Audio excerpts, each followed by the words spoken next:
Hello everyone, and welcome back to Queen Elizabeth, A Day in Her Life. Today we're going to find out about Queen Elizabeth's paternal grandparents, George V and Mary. When Queen Elizabeth's parents got married in 1923, it was the beginning of the modernization and the saving of the British monarchy. It was the first time, by the King's demand, his son be married at Westminster Abbey. It was the first time that the son of a monarch got to marry in public there. It was also the first time a marriage was filmed so that the public was able to see it. According to HistoryExtra.com, most importantly, at the king's behest, the marriage was the first union in modern times between a member of the royal family and a commoner. Well, she wasn't exactly that common. She was an aristocratic commoner. No longer did the House of Windsor have to look at the narrow gene pool of German minor royals for fresh blood. So their personalities. King George V, according to his son Edward, was fighting a private war with the 20th century. He was ultra-conservative. George hated change. He was rigidly punctual and obsessed with the correct dress, even reprimanding government ministers if he considered them improperly turned out. His wife Mary, while more cultured and intelligent, shared her husband's rigid conservatism and absolutely belief in duty. This was combined with an almost religious reverence for the throne. Out of loyalty to George, Mary buried her own lively mind and curious intellect in order to conform to the monarchy. George was called the Sailor King because of his younger years in the Navy. He was very puritanical because his father, Edward VII, was known to have many mistresses. His brother was involved in a scandal and a homosexual bar, so it's no wonder that George wanted to steer away from those kinds of scandals, and he took things a bit too far at times. Even during the Roaring Twenties, he was appalled by his wife, so when Queen Mary decided to wear a skirt revealing her ankles, he didn't really like that. He loved hunting birds and had clocks at the palaces set at 30 minutes ahead so he'd get more daylight to shoot them. He was an avid stamp collector. George started the hobby when he was 16 years old while he was in the Navy. George V had a common sense which was much needed in a time when, as Churchill said, other empires were falling like rain. So he married his brother's fiancée. George V never thought he would be king, just like his son Bertie, Queen Elizabeth's father, never thought he would be king.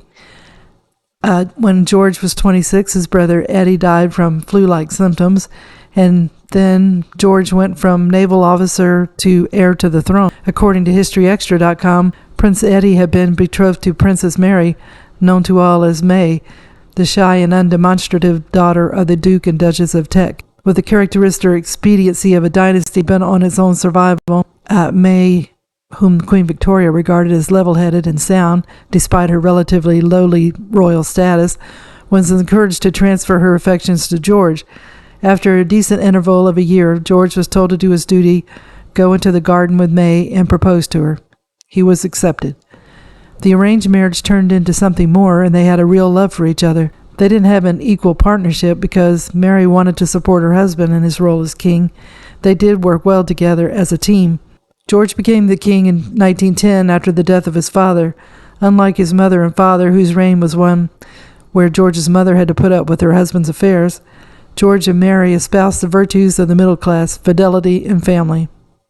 So now let's find out about Mary. She was born in Kensington Palace, and listen to the name she was christened with: Princess Victoria Mary Augusta Louise Olga Pauline Claudine Agnes of TECK. But until 1911, she was always known as Princess May. She was the first cousin of Queen Victoria, and her parents, they lived beyond their means, and for 2 years they had to leave London for Florence because living there was cheaper. May was a sharp young woman learning to speak French and German fluently. She loved to read and was constantly on a mission to expand her mind. Mary was devoted to duty. During her time at the palace, her and her husband would travel overseas.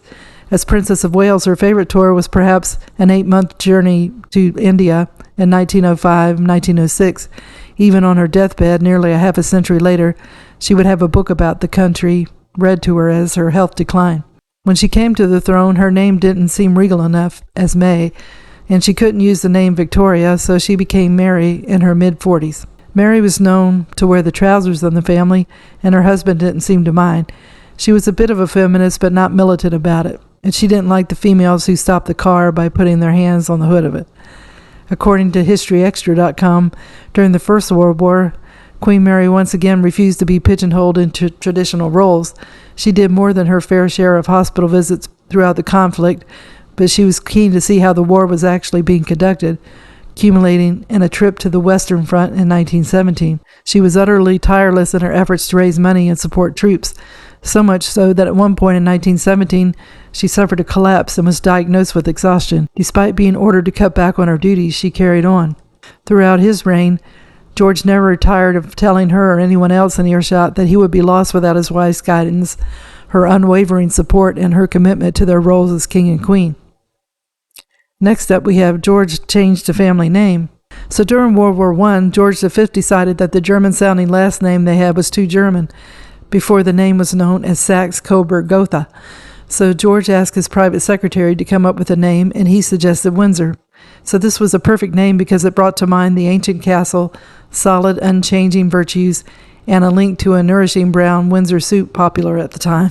And George created a royal order of the British Empire, and this was an honor to ordinary people who did good deeds. Such commitments to improving the public image of the royal family were further underlined by the appointment of the Buckingham Palace's first full-time press secretary in 1918.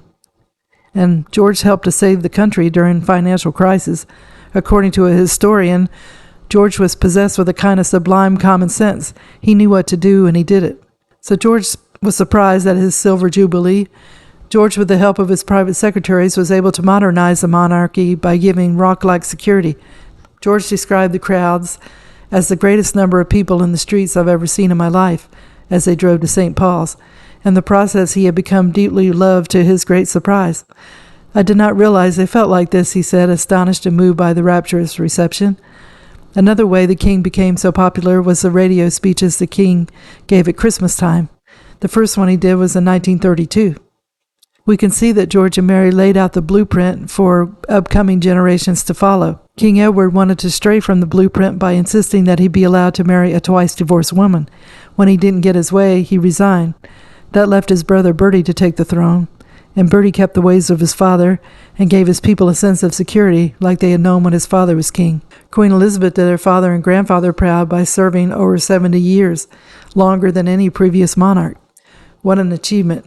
So George V doted on his granddaughter, and he came up with her name, Lilibet, and she called him Grandpa England. She learned from him and her dad, and what a legacy she made for herself. So I hope everyone enjoyed the video, and if you did, if you could give it a thumbs up, it would help out the channel. Be sure to click on the notification bell if you haven't already, and you'll be able to see a video when it comes out. I also hope that everyone's been having a good day. And be sure to tune in again soon for another episode of Queen Elizabeth, A Day in Her Life. Thank you. Bye.